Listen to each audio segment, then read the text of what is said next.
प्यारे बच्चों, आज हम कक्षा षष्ठी की संस्कृत की पाठ्य पुस्तक रुचिरा प्रथमो भाग का त्रयोदशः पाठ है, यानी 13वां पाठ पढ़ने जा रहे हैं। पाठ का नाम है विमान यानम रच्याम, यानी हवाई जहाज़ बनाएं।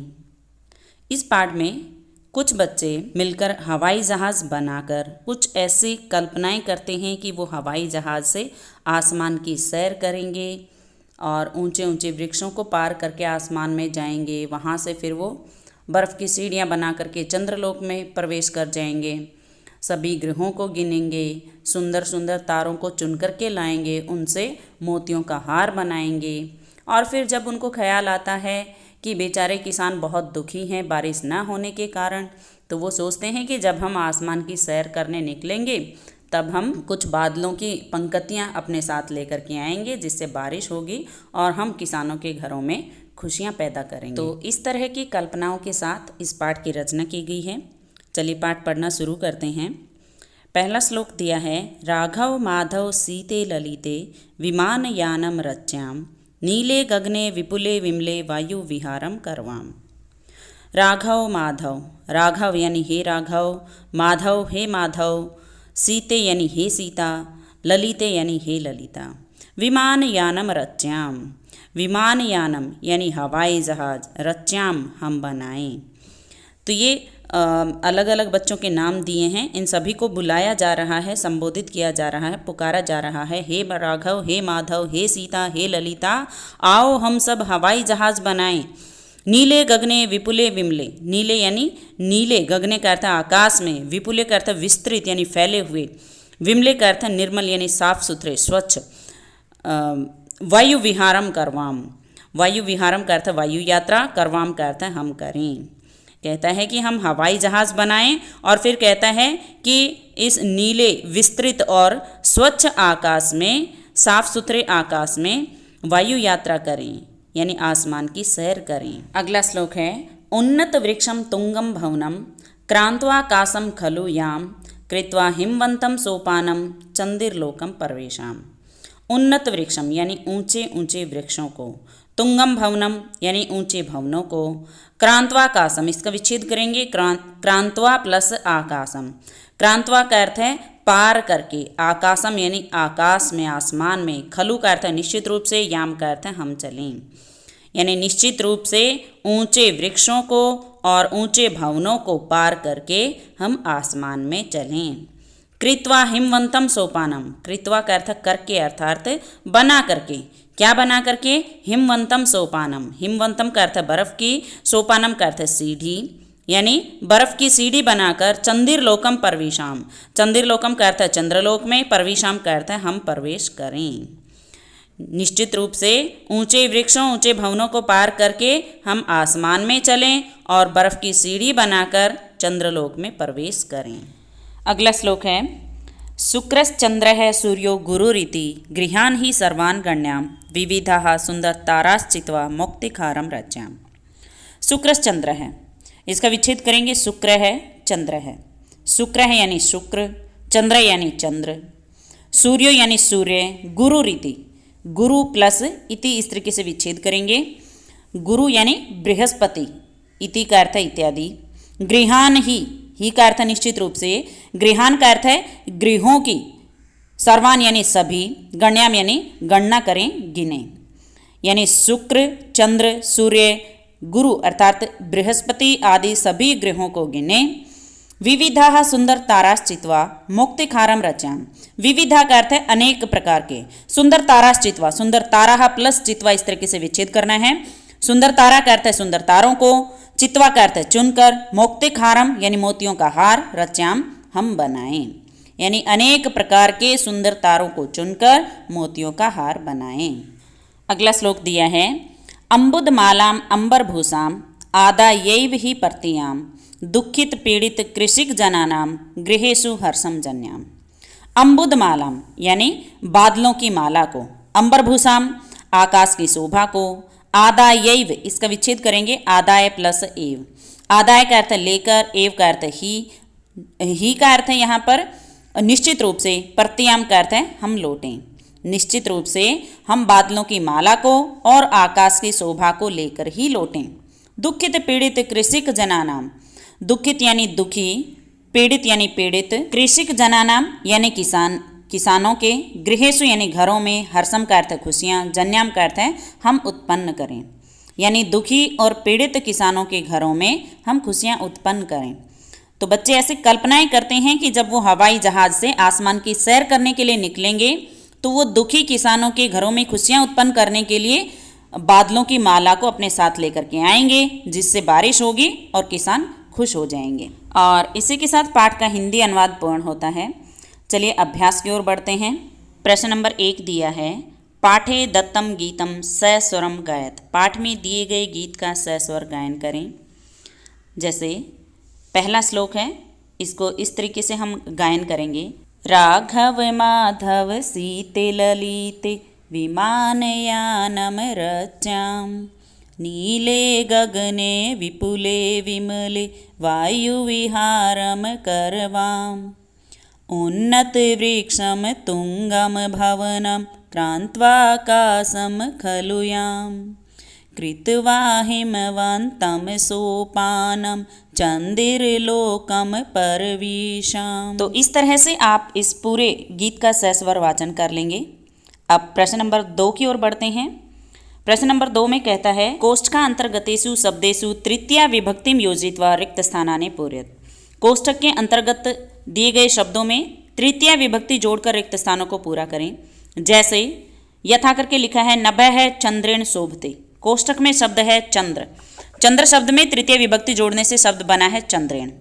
इसी तरीके से अगला पूछा है, सा डैश जलेन मुखम प्रक्षाल्यते। कोष्ठक में शब्द है विमल, तो इसमें तृतीय विभक्ति जोड़ने से शब्द बनेगा विमलेन। सा विमलेन जलेन मुखम प्रक्षाल्यते, यानी वह साफ जल से मुख धोती है। अगला है, राघवः डैश विहरति। कोष्ठक में शब्द है विमानयान, तो विमानयान में तृतीय विभक्ति जोड़ने से शब्द बनेगा विमानयानेन। राघवः विमानयानेन विहरति, यानी राघव हवाई जहाज से घूमता है। अगला है, कंठः डैश शोभते। कोष्ठक में शब्द है मौक्तिक हार, तो मौक्तिक हार में तृतीय विभक्ति जोड़ने से शब्द बनेगा मौक्तिक हारेण। तो ये वाक्य बन जाएगा, कंठः मौक्तिक हारेण शोभते, यानी कि गला, कंठ मोतियों के हार से सुशोभित होता है। अगला वाक्य है, नभः डैश प्रकाशते। कोष्ठक में शब्द है सूर्य, तो सूर्य शब्द में तृतीय विभक्ति जोड़ने से शब्द बन जाएगा सूर्येण। तो वाक्य बन जाएगा, नभः सूर्येण प्रकाशते, यानी आकाश सूर्य से प्रकाशित होता है। अगला वाक्य है, पर्वत शिखरम डैश आकर्षकम दृश्यते। कोष्ठक में शब्द है अम्बुदमाला, और ये जो अम्बुदमाला शब्द है ये स्त्रीलिंग शब्द है, तो इसका जो शब्दरूप चलेगा वो बालिका के शब्दरूप की तरह चलेगा, क्योंकि बालिका और अम्बुदमाला दोनों ही आकारांत स्त्रीलिंग शब्द हैं। जैसे बालिका से तृतीय विभक्ति में बालिकया शब्द बनता है, तो अम्बुदमाला से अम्बुदमालया शब्द बन जाएगा। तो वाक्य का निर्माण इस तरह से हो जाएगा, पर्वत शिखरम अम्बुदमालया आकर्षकम दृश्यते, यानी पर्वत का शिखर, पर्वत की चोटी बादलों की माला से आकर्षक दिखाई देती है। अगला प्रश्न है, भिन्न वर्ग से पदम चिनुत, यानी भिन्न वर्ग वाले पद को चुने। यथा सूर्य है, चंद्र है, अम्बुदय है, शुक्र है। इसमें अम्बुदय है भिन्न वर्ग वाला शब्द है, क्योंकि बाकी सारे ग्रहों के नाम हैं। अम्बुदय का अर्थ होता है बादल। अगला दिया है, पत्राणि पुष्पाणि फलानि मित्राणि।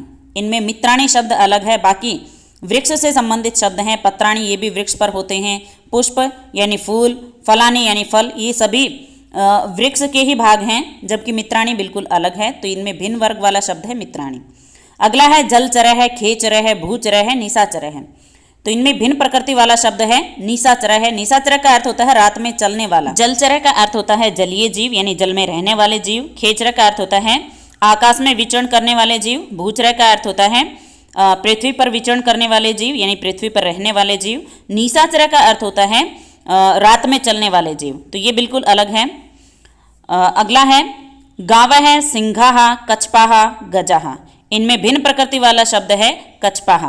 बाकी सभी एनिमल्स हैं, यानी पशु हैं। गावा यानी गाय, सिंघा यानी शेर, गजा यानी हाथी। इसमें कछपाः ये बिल्कुल अलग है। कछपा का अर्थ होता है कछुआ। अगला है मयूरः चटकाः सूकाः मंडूकाः। इनमें भिन्न वर्ग है, भिन्न वर्ग वाला शब्द है मंडूकाः। बाकी सभी ये पक्षियों के नाम है। मयूरः यानी मोर, चटका यानी चिड़िया, सूका यानी तोता। मंडूका का अर्थ होता है मेंढक। अगला है पुस्तकालय है, श्याम पट्ट है, प्राचार्य है, शौचिक है। तो इनमें भिन्न वर्ग वाला शब्द है शौचिक है। शौचिक का अर्थ होता है दर्जी। बाकी सभी विद्यालय से संबंधित शब्द हैं। पुस्तकालय यानी लाइब्रेरी, श्याम पट्ट यानी ब्लैक बोर्ड, प्राचार्य यानी प्रिंसिपल। अगला है लेखनी, पुस्तिका, अध्यापिका, अजा। इनमें भिन्न वर्ग वाला शब्द है अजा। अजा का अर्थ होता है बकरी। बाकी सभी ये भी पठन पाठन से संबंधित शब्द हैं। लेखनी यानी कलम, पुस्तिका यानी पुस्तक, अध्यापिका यानी अध्यापिका। अगला प्रश्न है प्रश्नानाम उत्तराणि लिखत, यानी प्रश्नों के उत्तर लिखें। पहला प्रश्न है के वायुयानम रचयन्ति, यानी कौन हवाई जहाज बनाता है। तो राघव, माधव, सीता, ललिता सभी मिलकर के हवाई जहाज बनाते हैं। तो उत्तर लिखेंगे राघव है, माधव है, सीता, ललिता च वायुयानम रचयन्ति। अगला प्रश्न है वायुयानम कम कम क्रांत्वा ऊपरी गच्छति, यानी हवाई जहाज किस किस को पार करके ऊपर जाता है। तो हवाई जहाज ऊंचे वृक्षों और ऊंचे ऊंचे भवनों को पार करके ऊपर जाता है। उत्तर लिखेंगे वायुयानम उन्नत वृक्षम तुंगम भवनम च क्रांत्वा ऊपरी गच्छति। अगला प्रश्न है वयम कीदृशम सोपानम रच्याम, हम सब कैसी सीढ़ी बनाएं। तो पाठ में हमने पढ़ा था कि हम बर्फ की सीढ़ी बना करके चंद्रलोक में प्रवेश करें। तो उत्तर लिखेंगे वयम हिमवंतम सोपानम रच्याम। अगला प्रश्न है वयम कस्मिन लोके प्रविशाम, हम किस लोक में प्रवेश करें। तो उत्तर लिखेंगे वयम चंद्रलोके प्रविशाम, यानी हम चंद्रलोक में प्रवेश करें। अगला प्रश्न है आकाशे कहा चित्वा मौक्तिकहारम रच्याम, आकाश से क्या चुनकर मोतियों का हार बनाएं। तो उत्तर लिखेंगे आकाशे विविधाः सुंदर ताराः चित्वा मौक्तिकहारम रच्याम, यानी आकाश से अनेक प्रकार के सुंदर तारों को चुन करके मोतियों का हार बनाएं। अगला प्रश्न है केसाम गृहेषु हर्षम जन्याम, किनके घरों में खुशियां उत्पन्न करें। तो उत्तर लिखेंगे दुखित पीड़ित कृषिक जनानाम गृहेषु हर्षम जन्याम, यानी दुखी और पीड़ित किसानों के घरों में खुशियां उत्पन्न करें। प्रश्न नंबर 5 कहता है विलोम पदानि योजित, यानी विलोम पदों को जोड़ें। पहला है उन्नत है, यानी उन्नत ऊंचा, तो इसका विलोम शब्द हो जाएगा अवनत है, यानी नीचा। अगला है गगने, यानी आकाश में, तो इसका विलोम शब्द होगा पृथ्व्याम, यानी धरती पर। नेक्स्ट है सुंदर है, तो इसका विलोम शब्द हो जाएगा असुंदर है। अगला है चित्वा, यानी चुनकर, तो इसका विलोम शब्द होगा विकीर्य, यानी फैलाकर, बिखेर कर। अगला है दुखी, तो इसका विलोम शब्द होगा सुखी। हर्ष है, हर्ष का अर्थ होता है खुशी, तो इसका विलोम शब्द हो जाएगा शोक है, यानी दुख। प्रश्न नंबर 6 है समुचित ही पदै ही रिक्त स्थानानि पूरयत, यानी उचित पदों से रिक्त स्थानों को पूरा करें। जैसे इस प्रश्न में उकारांत पुल्लिंग शब्द दिए हैं और उनमें अलग अलग शब्दों के साथ अलग अलग विभक्तियां पूछी गई हैं। जैसे भानु के शब्द रूप की प्रथमा विभक्ति हमसे पूछी है और उसका एक वचन द्विवचन दिया हुआ है भानुहु भानु। बहुवचन आपको बताना है तो ये बनेगा भान्वः। अगला द्वितीय विभक्ति में गुरु का द्वितीय विभक्ति पूछा है, एक वचन और द्विवचन, तो ये भानु के जैसा ही शब्द रूप चलेगा। आपकी बुक में आप देखेंगे पीछे की साइड एनसीईआरटी की जो टेक्स्ट बुक है उसमें पीछे भानु का शब्द रूप दिया है। अगर आप एक शब्द रूप याद कर लेते हैं तो उकारांत पुल्लिंग शब्द जितने भी होंगे सभी का रूप एक जैसा होगा, केवल शब्दों का अंतर होगा। जैसे भानु के शब्द रूप में द्वितीय विभक्ति होती है भानुम भानु भानुन, तो यहाँ पर गुरु के शब्द रूप में हो जाएगा गुरुम गुरु गुरुन। अब तृतीय पशु के शब्द रूप से पूछा है तो ये हो जाएगा पशुना, जैसे भानु के शब्द रूप में होता है भानुना भानुभ्याम भानुभिः, तो पशु का बन जाएगा पशुना पशुभ्याम पशुभिः। साधु के शब्द रूप से आपसे चतुर्थी विभक्ति पूछी गई है तो ये हो जाएगा साध्वे साधुभ्याम साधुभ्यः। पंचमी विभक्ति में वटु का शब्द रूप पूछा गया है तो एक वचन दिया है वटोः, द्विवचन होगा वटुभ्याम, बहुवचन में होगा वटुभ्यः। अगला षष्ठी विभक्ति गुरु के शब्द रूप का पूछा है तो एक वचन दिया है हमें गुरुः, द्विवचन में हो जाएगा गुरुवोः और बहुवचन में हो जाएगा गुरुणाम। सप्तमी विभक्ति में शिशु का शब्द रूप पूछा है, एक वचन दिया है शिशौ, द्विवचन होगा शिशवोः और बहुवचन हो जाएगा शिशुषु। संबोधन में विष्णु का शब्द रूप पूछा है, एक वचन दिया है हे विष्णु, द्विवचन होगा हे विष्णु और बहुवचन हो जाएगा हे विष्णुवः। अगला प्रश्न नंबर 7 दिया है पर्याय पदानि योजित, यानी पर्यायवाची शब्दों को जोड़ें। जैसे पहला है गगने, गगने का अर्थ है आकाश में, तो इसके लिए समानार्थी शब्द है, इसका पर्यायवाची शब्द है आकाशे। अगला है विमले, विमले का अर्थ होता है स्वच्छ यानी साफ सुथरे, तो इसका सिमिलर वर्ड हो जाएगा, समानार्थी शब्द हो जाएगा निर्मले यानी साफ सुथरे या स्वच्छ। अगला है चंद्र है यानी चंद्रमा, तो इसके लिए समानार्थी शब्द है, पर्यायवाची शब्द है निशाकर है। अगला है सूर्य है, सूर्य का पर्यायवाची शब्द होगा दिवाकर है। अंबुदा है जिसका अर्थ होता है बादल, तो इसका पर्यायवाची शब्द दिया है जल्द है यानी जल ढोने वाले। और इसी के साथ पाठ का अभ्यास पूर्ण होता है। अगर किसी विद्यार्थी को पाठ के अनुवाद या अभ्यास से संबंधित किसी भी तरह का कोई डाउट है तो कृपया कमेंट बॉक्स में लिख करके अपना डाउट अवश्य पूछें। वीडियो पसंद आए तो वीडियो को लाइक करें, शेयर करें और चैनल को सब्सक्राइब करना बिल्कुल ना भूलें। वीडियो देखने के लिए आप सभी का बहुत बहुत धन्यवाद।